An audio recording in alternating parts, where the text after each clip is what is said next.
الحمد لله رب العالمين، والصلاة والسلام على سيد الأنبياء والمرسلين. أما بعد، فأعوذ بالله من الشيطان الرجيم. بسم الله الرحمن الرحيم. قل لعبادي الذين أسرفوا على أنفسهم لا تقنطوا من رحمة الله إن الله يغفر الذنوب جميعا إنه هو الغفور الرحيم. وقال تعالى في مقام آخر: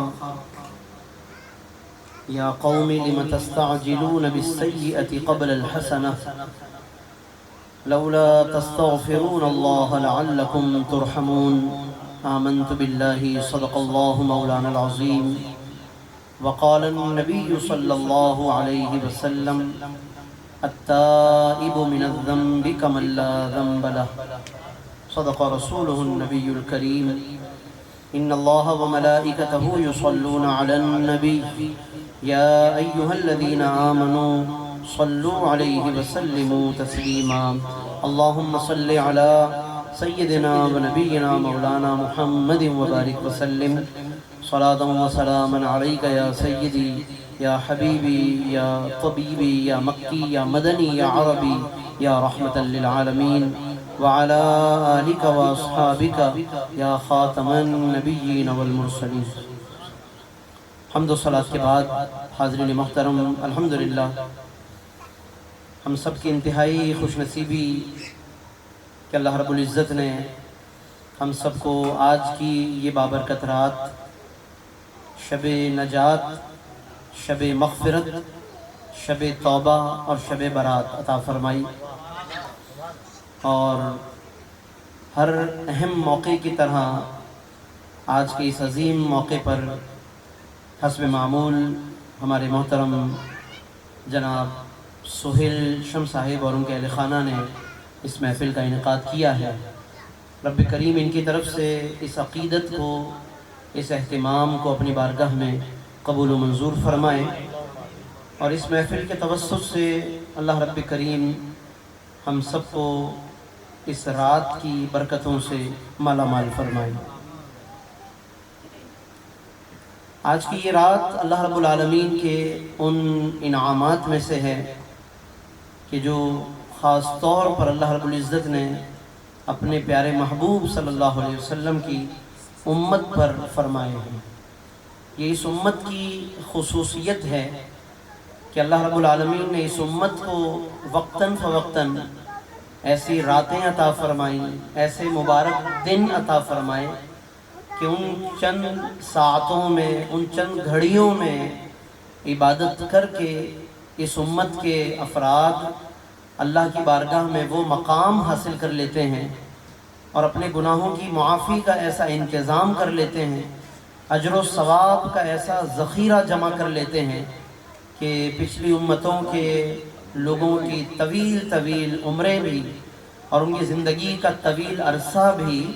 اتنا ذخیرہ نہ کر سکے. یعنی پچھلی امت کے لوگوں کو اللہ نے طویل زندگی عطا فرمائی، طویل عمریں عطا فرمائیں، لیکن وہ اپنی طویل عمروں میں اتنی عبادت نہ کر پائے، اتنا ثواب اکٹھا نہ کر پائے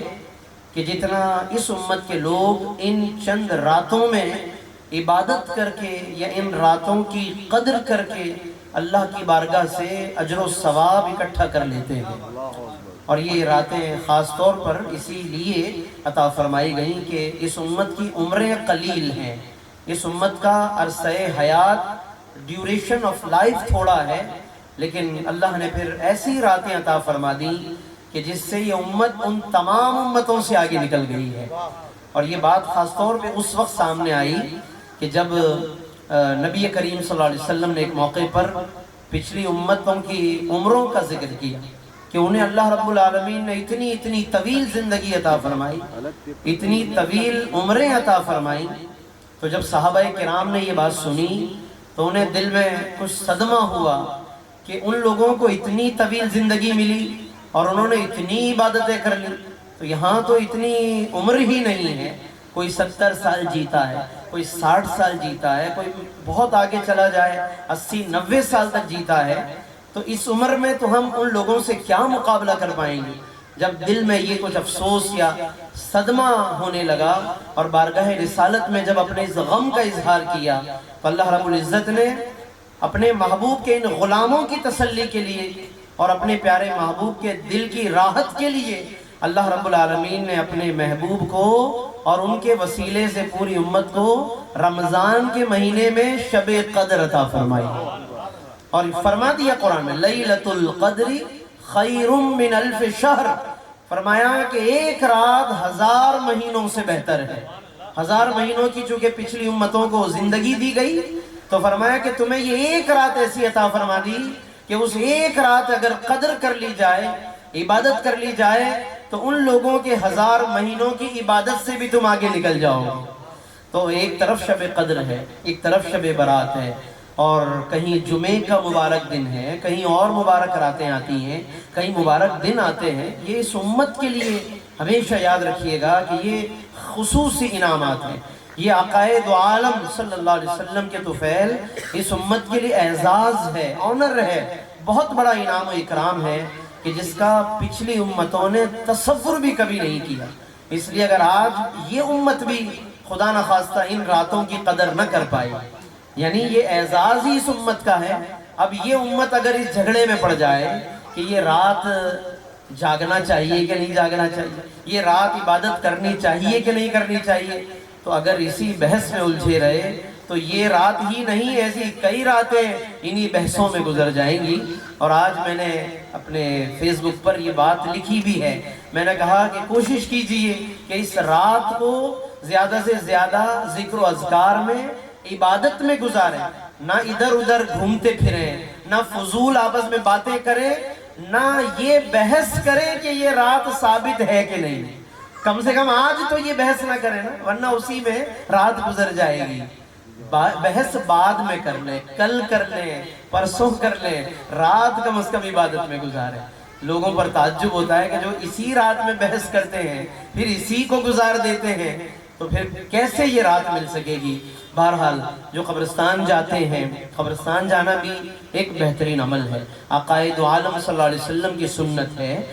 حضور علیہ السلام نے فرمایا کہ فزور کنتو نہیتکم عن زیارت القبور، پہلے میں نے فرمایا کہ تمہیں زیارت قبور سے منع کیا تھا۔ جب نیا نیا اسلام آیا تو شروع میں آقا کریم نے قبرستان اور قبور کی طرف جانے سے منع فرمایا، کہ تاکہ کسی کے دل میں یہ وسوسہ نہ آئے کہ پہلے بھی ہم بتوں کے پاس جاتے تھے اور اب یہ بظاہر مٹی کے ڈھیر ہیں، قبریں مٹی کے ڈھیر ہیں۔ اللہ کے نبی نے شروع میں قبرستان جانے سے منع فرمایا، لیکن ارشاد فرمایا فزوروها، مگر اب جایا کرو۔ جب اسلام دلوں میں پختہ ہو گیا، فرق واضح ہو گیا کفر اور ایمان کا، فرمایا فزوروها، اب قبرستان جایا کرو، قبروں کی زیارت کیا کرو۔ کیوں؟ فَإِنَّهَا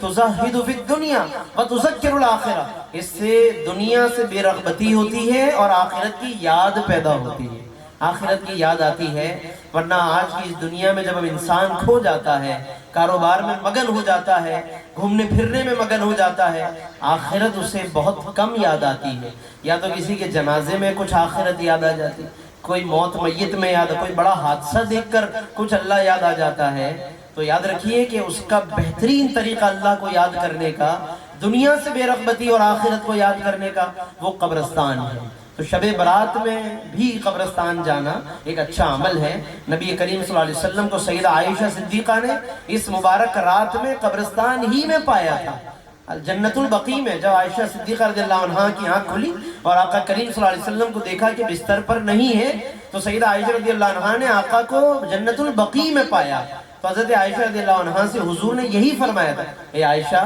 یہ وہ رات ہے، یعنی 15 شعبان، لیلۃ النصف من شعبان، یہ شعبان کی 15ویں کی رات ہے۔ اور وہیں سے پھر یہ ایک شب برات کا تصور امت کو ملا۔ پہلی مرتبہ یہ واقعہ پیش آیا کہ آقا صلی اللہ علیہ وسلم خود قبرستان تشریف لے گئے، آپ تنہا تھے، اکیلے تھے، لیکن اس کے بعد پھر اس کی فضیلتیں عام ہوئی اور امت کو ایک رجحان ملا، امت میں ایک رغبت ملی۔ عام طور پر ہمارے ہاں 6 نوافل پڑھے جاتے ہیں مغرب کے بعد، اس کی بھی ایک وجہ ہے۔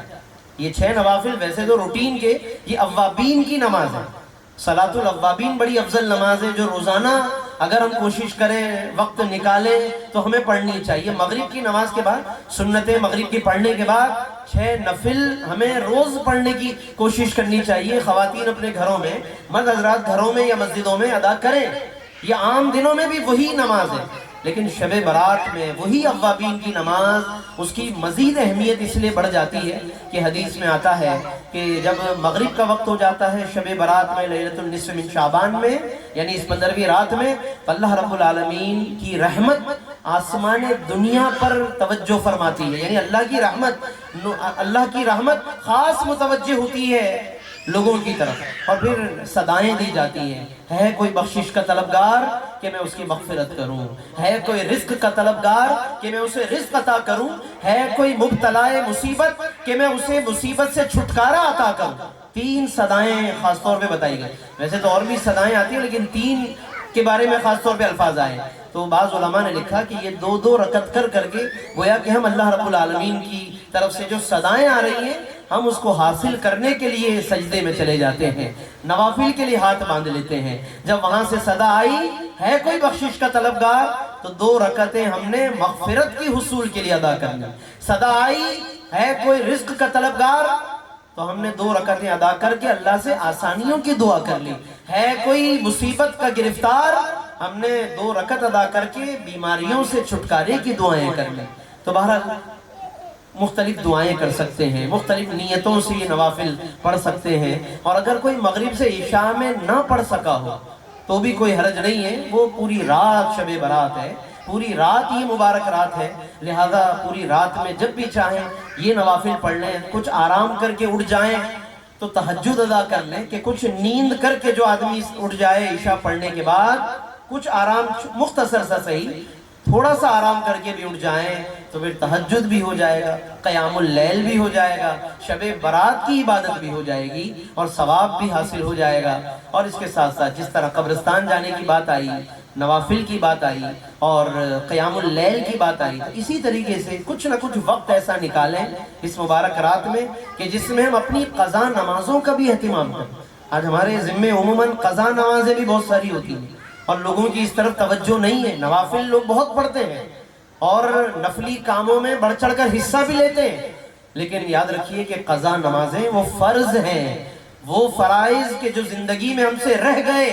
کچھ نہیں تو فجر کی نمازیں ہمارے ذمے، عام طور پر بہت سے لوگوں کے ذمے اچھی خاصی فجر کی نمازیں موجود ہوتی ہیں، اور بھی نمازیں ہوتی ہیں، فجر کی ایک اچھی خاصی تعداد ہمارے ذمے ہے۔ قضا نمازوں کا بھی کچھ اہتمام کریں، لیکن اس رات میں کچھ قضا ادا کر کے پھر اس کا ایک سلسلے کا ایک اہتمام جاری رکھیں، یعنی پھر ایک اللہ سے عہد کر لیں کہ پروردگار تو نے جس طرح آج مجھے توفیق دی، اب میں کوشش کرتا ہوں یا میں کوشش کرتی ہوں کہ اب میں اپنی قضاؤں کا اہتمام کروں، ان کو ادا کروں یا ان کو ادا کرتی رہوں۔ یہ آج بہت ضروری ہے۔ ہماری مائیں بہنیں بیٹیاں جو سن رہی ہیں، خواتین کے ذمے بھی بہت سی نمازیں رہ جاتی ہیں، اسی طرح روزے رہ جاتے ہیں اور دیگر عبادتیں رہ جاتی ہیں، تو آج ہمیں ضرورت ہے کہ ہم ان کا بھی حساب کریں۔ اس حوالے سے میرے اپنے پیج پر قضا نمازوں کے حوالے سے ایک مستقل پورا ایک گفتگو کی ویڈیو موجود ہے، کیونکہ ابھی اس کا وقت نہیں ہے کہ میں اس کی پھر ساری ڈیٹیل بیان کروں کہ اس میں نیت کیسے کریں گے، کتنی رکعتیں پڑھیں گے، کس وقت قضا نمازیں پڑھنی چاہیے، کس وقت نہیں پڑھنی چاہیے، کیا طریقہ ہے، کیا نہیں کرنا چاہیے۔ وہ لوگوں کے ذہن میں پھر اس کے سوالات بہت سارے ہوتے ہیں، اس کے لیے ایک مکمل ویڈیو ہے جو انشاءاللہ ہمارے سہیل بھائی کسی وقت شیئر کریں گے، تو آپ حضرات جو کنیکٹ ہیں اس سے وہ اس کو سنیں اور اپنے گھر والوں کو سنائیں۔ اور قضا نمازوں کے حوالے سے ہمیں بہت سیریس ہونا چاہیے، اس کے لیے ہمیں بہت زیادہ حساس ہونا چاہیے اور اس کا اہتمام کرنا چاہیے۔ بہرحال آج کی رات بہت عظیم رات ہے، اللہ کی طرف سے رحمت کی صدائیں بھی آتی ہیں، اور خاص طور پر اللہ رب العالمین کی طرف سے طلوع فجر تک، فرمایا کہ طلوع فجر تک یہ صدائیں آتی رہتی ہیں۔ یعنی آج ہماری اب ذمہ داری ہے کہ ہم کس طرح اللہ تبارک و تعالیٰ کا قرب حاصل کرتے ہیں، اللہ کے قریب ہوتے ہیں یا نہیں ہوتے، ہماری ذمہ داری ہے۔ ہم جس قدر ہو سکے اللہ رب العالمین سے دعا کریں، توبہ کریں، استغفار کریں۔